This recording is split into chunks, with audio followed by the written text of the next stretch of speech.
खुलुमबाय लोगोफोर नोंथांमोननि गेजेराव आङो दिनै मोनसे भिडिअ लाना फैदों मैया मोनायाव होनो नागिरदोंमोन आं ओमफ्राय सम जायाखै आङो माने मोनाद्रायनानै बानायनानै आं बानायाखै मोनायाव एसे माने फुङाव बेलासियाव खामानि मावदोंमोन नालाय मेंनानै बानायनाय जायाखै नोंथांमोननि गेजेराव आङो थाम्बनेलावबो लिरखादों दिनै बिक्रम आदैया आंखौ मा बुंखो होननानै दिनै आं नोंथांमोननि गेजेरावहाय बेखौनो खिथानो नागिरबाय आं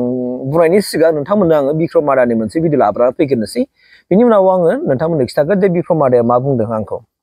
निफ्राय बे सिडली उफ्रा बिसायख'थियाव देरहानाय इउपिपिएल हानजानि बिजाथि मानगोनां निर्मल कुमार सार बिथांखौ कंग्रेचुलेसन हरबाय गोजोननाय जासि हरबाय खस्थ' खालामनायनि बिथाइखौ मोनबाय सरकार थानाय हिसाबै देरहानायखौ लोगो मोनबाय गोबां नाजादोंमोनब्लाबो जोंबो देरहागोन आसायाव नाजादोंमोन जेननाय देरहानाया थाखायो दा बेबायदि पावार दं फैसा दं सरकार दं हिसाबै देरहानायखौ मानगोनां निर्मल कुमार ब्रह्म सार बिथाङा लोगो मोनबाय आंनिफ्राय पार्सनेलि बेनो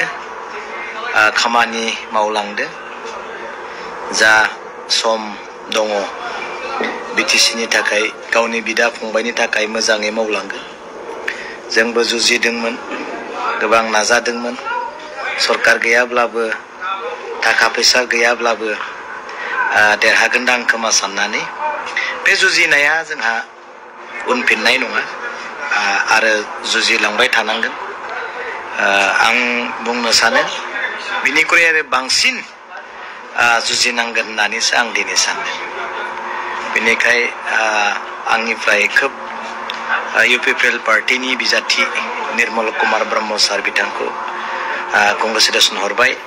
न'खरनिसिमबो हरबाय नोंथांमोना मोजाङै मावदांदो फैबाय थानाय 2025 मायथाइयाव आरो देरहाफिननो थाखाय जों जुजिबावनांसिगोन राजनितिकआ बेनो कंग्रेचुलेसन जासि हरदों आरो बिथाङा दिनै रेबेङै माखासे बाथ्राफोरखौ गोरबो बिखासनिफ्राय बियो बुंदों बिथाङा बुंनाय बायदिब्ला नंगौ बिपिएफआबो गोबां खस्थ' खालामदोंमोन थाखा फैसा गैयालासेनो माने थाखा फैसा गैयालासे होननानै बिथाङा माखौ बुंदों जे रायजो राजाफोरनो बिथांमोना थाखा बिलाइनो हायाखै रां रुफा होनो हायाखै माने बिथांनिफ्राय जोङो दा फिल खालामनो हादों मोनदांनो हादों दिनै इउपिपिएलआ आरो बिजेपि एजिपिआ सरकाराव दं हिसाबै बिथांमोना दिनै थाखा फैसा बिलाइनो हादों रां रुफा गारनो हादों स' बिनिखाय बिथांमोना जों देरहासार जाबाय आरो बिथाङा आसा खालामदों कि जेनोखि सम दङ बे समखिनियाव दिनै निर्मल कुमार साराबो देरहाबाय जेब्ला रायजो राजाफोरनि थाखाय मोजां मोनसे खामानि मावनानै दिन्थिलांनो हागोन मावगोन आइ आफा रायजो राजाफोरखौ बे बाथ्राखौ बिथाङा माने भरसा खालामदों आरो बिथाङा दिनै फिल खालामदों होनना बुंदों लिडारा बेखौसो होनना बुङो लिडारनि गुना जोङो स्टेप बाय स्टेप जों सोलोंलांनांगौ आं मैयाबो बिटिआर इनफो स्टडि इउटुब बुंखादों जे मा जेनेबा जेननाय आरो देरहानाया थायो बे मोनसे गेम्स बे मोनसे गेम बेखौ जाय मानसिया गोसो गोरबोआव सोनानै लानो हायो बेयो गेम बेयो मोनसे खेला बेयो मोनसे गेमसो होननानै जाय मानसिया गोसो गोरबोआव सान्थियाव थार गोसोजों साननानै लानो हायो बैबायदि दैदेनगिरिफोरनि गोसोनिफ्राय सोरखौबा बुनाय सोरखौबा सुनाय सोरखौबा नाख्रेबनाय राजखान्थिनि मुङाव बेबायदि बाथ्राया ओंखारा एबा बेबायदि आखुथाया ओंखारा जुदि बेखौ मोनसे गेम होननानै सानना लानो हायोबा मानो साप'ज हमना लादो एस ए फुटबलार हिसाबै नोङो दिनै जेनबाय फुटबल गेलेनायाव मानो जेनखो न' डाउट प्लेयारफ्रा एसे माने मोजां गेलेनो रोङाखै बेनिखायनो जेनेबा जेनबाय नङा होमबा प्लेयारफोरनि थाखाय बे प्रब्लेम मोनसे फैबाय बे मोनसे बाथ्रा दा बेनिखायनो दिनै बिथाङा होनदों जुजिनांगोन जोंबो गोबां सरकाराव गैयाबाबो जों बिराद खस्थ' हार्डवर्क खालामनानै जुजिदोंमोन खस्थ' खालामदोंमोन नाथाय जों देरहासार जानो हादिया बेखौ बिथाङा गावनो सिमान लाखाबाय आरो बिथाङा बुंदों बिनिफ्राय दिनै एक्सपिरियेन्सफोर मोनबाय थारमाने जों माबोरै खामानि मावोब्ला जों देरहागोन फैबाय थानाय समफोराव स' बिनि थाखाय बिथाङा खामानि मावनो थाखाय दिनै हयथ' जानजि खाफ्राबाय आरो गावसिनि लोगो दैदेनगिरि बिथांमोनखौबो बिथाङा जानजि खाफ्रानो थाखाय खावलायदों बे आरो लिडारनि गुना बावनो दं मा होनना बुङोबा लिडारनि गुना सोरखौबा बुनानै सोरखौबा दम होनानै सोरखौबा गादबनानै देरहानाय नङा बे लिडारनि गुन जानो हाया आरो बेबायदि लिडार थायोब्लानो मा जायो माने जोंनि समाजाव गुबुंले बारबावो बारहावाया बिदियावनो बारो ओंखायनो जोङो बुजिनो हानांगोन जे जों मानो जेनखो जेननायनि आन्दोआव माबा दं नामा जोंनाव माबा खोमि दं नामा जोंनाव माबा मोनसे खम दङ नामा आरो जों बे खमखौ जों फिला खालामना लानांगोन नङा होमबा फिला खालामना लानांगोन जे रायजो राजाफोरखौ जों माब्रैबा फोथायहोनो हागोन नङा होमबा जोङो बिपिएफ राजखान्थि हान्जाखौ जों बोरै फोथायहोनो हागोन बेनि थाखाय जों खामानि मावनांगोन बिपिएफ राजखान्थि हान्जाफोरखौ एबा जायफोरनाखि बिपिएफखौ मोजां मोनो बे सापर्टारफोरखौ एबा जायफोरनाखि बिपिएफखौ मोजां मोना बिथांमोनखौ जों बोरै लाबोनो हानो पार्टियाव नङा होमबा मा प्रतिश्रुति होनो मा खोथा होनो मा सर्ट बांसा लानो मा होनानै जों बोनो हागोन स' बेनि प्लेन आरो पलिसिफोरखौ आरो आइडिअलजिफोरखौ जोङो मा खालामनांगोन माने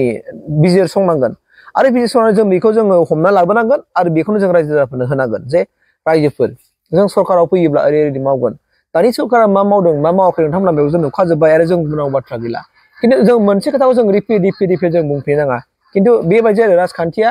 सोरबा दैदेनगिरिखौ बिगाब रायनानै माबाबाबो जानाय नङा मोननाय नङा आरो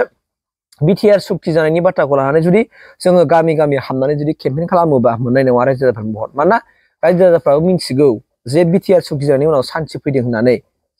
सान्थिया फैबाय होननानै दा दिनै बिथांमोनहा बिटिआर सुक्तिनि बाथ्राखौ बुंबाय थादों होनना बुङोबा राजखान्थि लाबा लाबनि थाखाय बिथांमोना खालामदों होननानै गोबां रायजो राजाफ्राबो मिथिखागौ गथिखे बिथांमोना फैया स' बिनि अनगायै माबा जोंहा खोथा दङ नामा बुंनो रायजो राजाफोरनो बुंनो हानाय जोंहा मोनसे खोथा दं नामा जों बेखौबो साननांगोन स' बिनिखायनो जेरै आङो आदा बिक्रम दैमारिखौ मोजां मोनदों बिथाङा जेरैबायदि कंग्रेसुलेसन जासिदों दैदेनगिरिनि गुना बेनाव हाबहांबाय बा दंखायोबो जानो हागौ सिगांनिफ्रायनो मोजांनि बाथ्रा जों जुदि बिदि सानलायना लानो हायोबा खुनु राजनितिनि मुङाव जों मालाबा गावजों गाव बिदा फंबायजों बुलाय सोलाय जाया जोंनाव बे जानांगौ आरो दिनै जों गामियाव राजखान्थि खालामै थांबाय जों दाहाय हाथाय बाजाराव लोगो मोनहैगोन एखे दखानाव जिरायलायदो साहा लोंलायदो नोंसासो बिराद मोजां माने रायजो राजाफोरखौ मोनबाय जोंहा दाबो मोनथाराखिसै जों मा खालामनांगौ बिदि मोनसे सावलायदो आरो ना इन्टारेस्टिंलि नङा होमबा बे मोनसे गेमसो नालाय बे मोनसे गेमस बिदि जेला जों खालामनो हागोन जोंनि राजखान्थि दैदेनगिरिफ्रा मोनसे स्टेजाव जिरायनानै मोनसे दखानाव जिरायनानै साहा गला लोंलायनो हागोन माने जोबखांनायनि उनाव बा केम्पेइन खालामनायनि उनावहाय अब्लानो रायजो राजाफ्रा माने बिसास थागोन दैदेनगिरिफ्रा मोजां होननानै जे बिथांमोनहा राजखान्थियाव जों बिसोरखौबो देरहानांगोन सानसे बिसोरखौल' देरहाजानाय नङा जों बिसोरखौबो सानसे चान्स होनांगोन बेबायदि मोनसे सानखांथिफ्रा रायजो राजाफोरनि गोरबो सिङावबो जोनोम मोनगोन ना थ' बिनिखायनो आंनि गोसो गोरबोनिफ्राय आं पार्सनेलि एसे आङो बर' सुबुं हिसाबै बिक्रम आदा निसिम आंनि गोसो गोरबोनिफ्राय साबायखर जासिदों नोंथांनि खुगानि रावखौ खोनानानै मोजां मोनदां आरो नोंथांमोन बायदि दिनै गोबां आं मैयाबो बुंखादों कुस्टम बसुमतारी आदा आरो प्रहलाद आदा आरो गोबां दंबावो आं सिनायजोबै बिथांमोनाबो गोबां पार्टिनि थाखाय हार्डकर खामानि मावबोदों आं मिथिखागौ आरो प्रहलाद आदाखौथ' बुंनांला प्रहलाद आदा जाहैबाय जेरावखि थाया मानो बेयो गाव माने ओरैबायदि रावखौबो लामा नायालासे बे खामानि मावग्रा मानसिखा बेखौ मिथिखागौ आं गोदो एबसुआव थानाय समावबो बे एबसुआव खुनु रावखौबो लामा नायालासिनो बियो बिराद खामानि मावखायोखा बिराद गोसो गुदुं मानसि बियो जोङो आदा प्रहलादखौ बासिनो हाया बे जेखि पार्टियाव थायाथों मानो बे बिराद मोजां माने खामानि मावो बे दा नोंथांमोननो फोरमायबाय जेखियानो जाया मानो फैबाय थानाय समफोराव नोंथांमोना मोजाङै खेलाफोर गेलेलायगोन मोजाङै खुनु दाङाबाजि जालायालासे माब्रैबा रायजो राजाफोरखौ नोंथांमोना गावनि पार्टियावहाय मोजां मोनहोनो बा भट होहोनो थाखाय मा खोथा बुङोब्ला बिसासाव थागोन बेफोरबायदि माखासे पलिसि दिहुनलायनानै खामानिफोरखौ जेन मावलायदो ओमफ्राय सरकार दानायनि सेस्था खालामलायदो बेनो आंनिफ्राय रिकुवेस्ट जाबाय आरोखि थेंक इउ